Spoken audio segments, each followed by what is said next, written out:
Do you find managing your money a difficult task? You're not alone. It's a common challenge, but there's a straightforward strategy that can help you navigate the financial waters with ease. Meet the 50-50 rule. This principle of personal finance is as simple as it sounds, but its impact can be profound. Imagine splitting your income into two equal parts. One half is allocated to your needs, those unavoidable costs of living like rent, groceries, and utilities.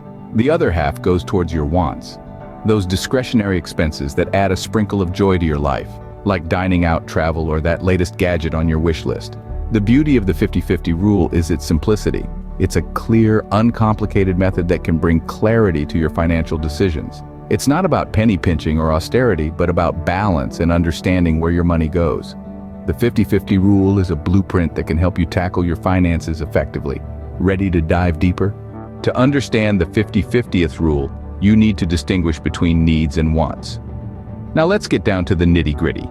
Needs and wants, two simple words, yet they carry a lot of weight when it comes to managing your money.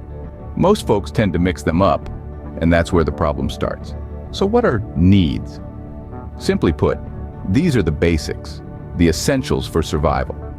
We're talking about things like food, shelter, clothing, healthcare, and transportation. These are non-negotiables, things you gotta have to keep on keeping on. On the other side of the coin are wants.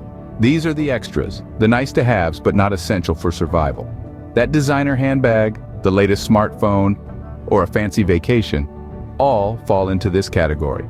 They may bring joy and satisfaction, but they won't keep the lights on or put food on the table. Now here's the tricky part. It's important to be honest with yourself when categorizing your expenses. It's easy to convince yourself that a want is a need. For instance, you need a vehicle for commuting. But do you really need that luxury car with the high monthly payment? Or could you get by with a more economical model? That's the kind of question you gotta ask yourself. There are also some expenses that blur the line between needs and wants. Take internet service, for example. In today's digital age, it's almost a necessity. But do you need the highest speed package, or could you manage with a more basic one? Again, it's about being honest with yourself. Common misconceptions can also muddy the waters. Just because something is on sale doesn't automatically move it from want to need. And just because you can afford something doesn't mean you need it. The key here is balance and discernment. The 50-50 rule isn't about depriving yourself of all wants, but rather about making thoughtful decisions on how to allocate your resources. Clearly distinguishing between needs and wants is the first step towards successfully implementing the 50-50 rule. Now that you understand the distinction between needs and wants, it's time to implement the 50-50th rule. To begin, it's crucial to track your income and expenses. This is the bedrock of financial management. You might want to use a spreadsheet or a budgeting app, whichever you're comfortable with. The key here is to be consistent and accurate. Record every single penny that comes in and goes out. This might seem tedious, but it's an essential step in gaining control over your finances. Once you've got a handle on your income and expenses, it's time to categorize. Divide all your expenses into two groups, needs and wants. Remember, needs are essential for survival or livelihood. These include rent or mortgage payments, utility bills, groceries, healthcare, and transportation.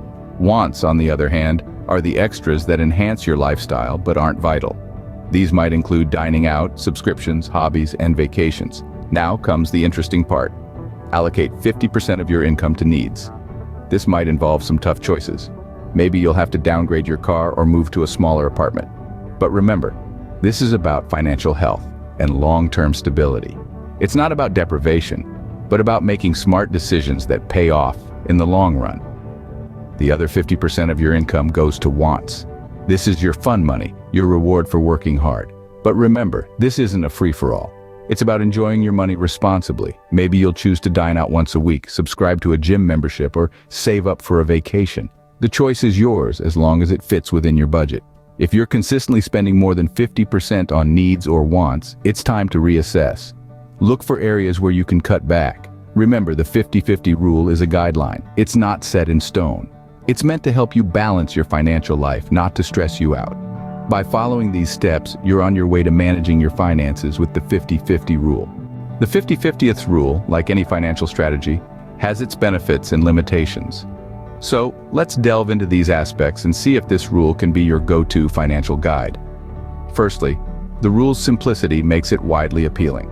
There's no need for complicated calculations or charts. In essence, you just split your income in half. One half goes toward necessities, and the other half is all yours to spend or save as you please.